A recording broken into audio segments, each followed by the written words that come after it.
Hey guys, Professor Bill, Comic Book University, an Infinity Wars tie-in, Sleepwalker, issue number 3. There's a great comic book, and there's a special appearance by Comic Book University and the warped Comic Book University Professor Bill in there. Just saying, not really.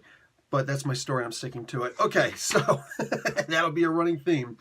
Writers, Chad Bowers and Chris Sims. Artist, Todd Nauck. Color artist, Rachel Rosenberg. Letterer, VC's Travis Lanham.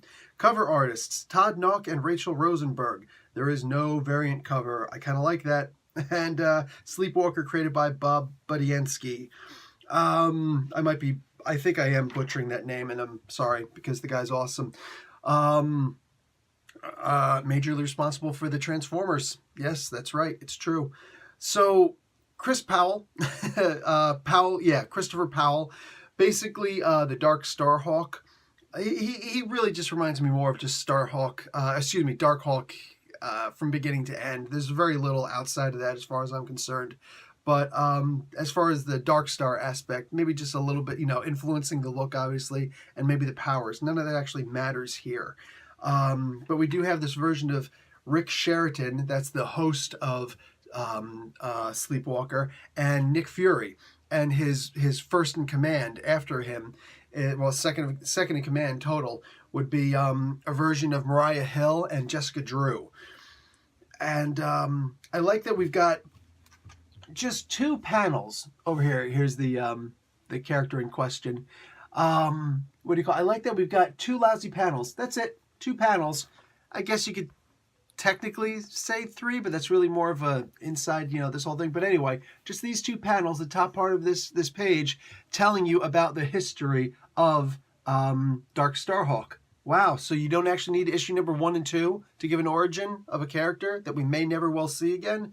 I get the distinct feeling we are going to see these characters again. I don't know about a lot, but maybe a lot. This could almost be like an ultimate universe and just continue on with these stories if they're beloved enough, and it seems like enough people are enjoying these. I'm enjoying them in very odd ways, but there is a good chance that they could actually keep these characters. I'm starting to realize that more and more. Anyhow, so these guys join forces. That's Dark Starhawk and Sleepwalker, so they can try and find Rick Sheraton. And it's funny because Rick Fury isn't having it. He's not even stopping to listen to any of this stuff. All he's doing is yelling. He can't stop yelling. He's such a parody of himself. It's insane. So I love the Vast. This is called the Vast. Inside the Soul World. I love that there are different sections, different quarters of the Soul World. I love that. Like, this is actually giving me ideas for role-playing games. You know what I'm saying? It's like, you get to the edge of the map. The edge of the map, that's just silly. Okay, the edge of the map is called the Vast. You can keep going, but it doesn't actually go anywhere. Boom, done.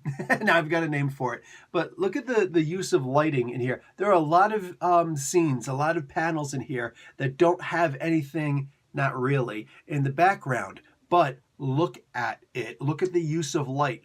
That's something that I noticed all throughout this comic book, and I don't always notice it. I don't always look for it, you know what I'm saying? But here, it's glaring. You look at the usage of light in the background for the comic book. It's beautiful. And look at this. When he uses his warped vision, he's able to see what's actually out there. Here's the cracked soul stone, and there's the totality of the soul stones off in the distance. That's great, and he knows he can't reach them. That's awesome. I love this, man. This is so good. So, and we do get another bit of an explanation here of what exactly is happening by Christopher Powell. This is great. This is probably one of my 2 favorite pages on the entire in the entire comic book. I just got to read this one part to you. It's like, come on, Sleepy, pull yourself together. Thank you, Chris. I must apologize. The weight of the years spent here, searching for a way out. Yeah, it's been like 2 minutes, maybe 5. Remarkable. All of it, like, you get to see the little chibi Sleepwalker. Like, this is such a beautiful comic book, man. And the world is, the worlds are written so amazingly.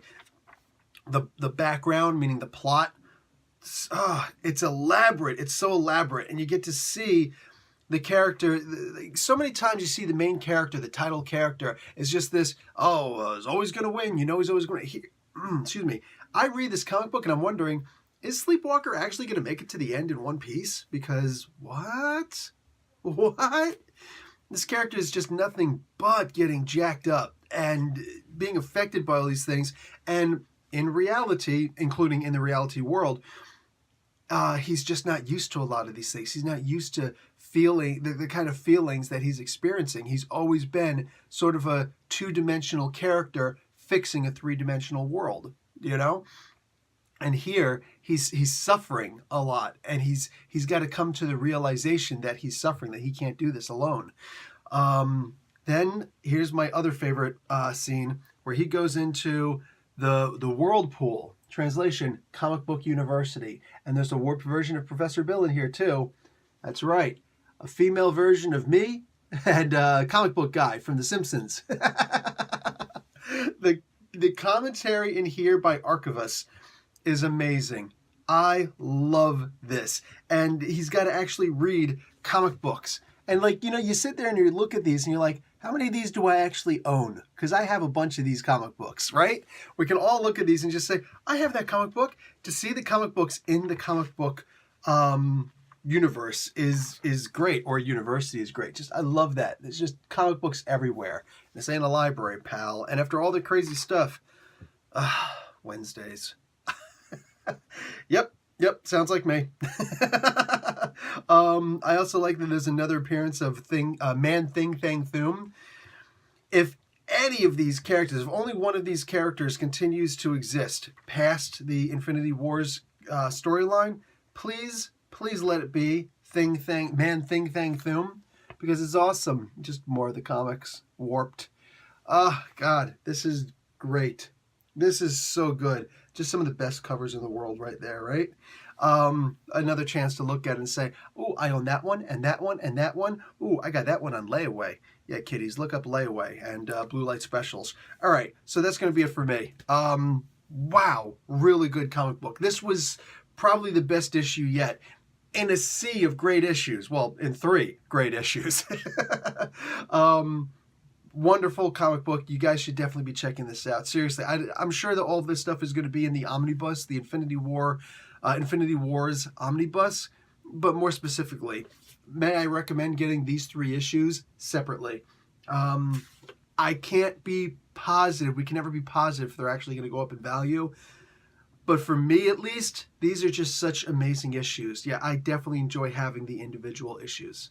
All right, guys, that's going to be it for me. Professor Bill, Comic Book University. Class dismissed.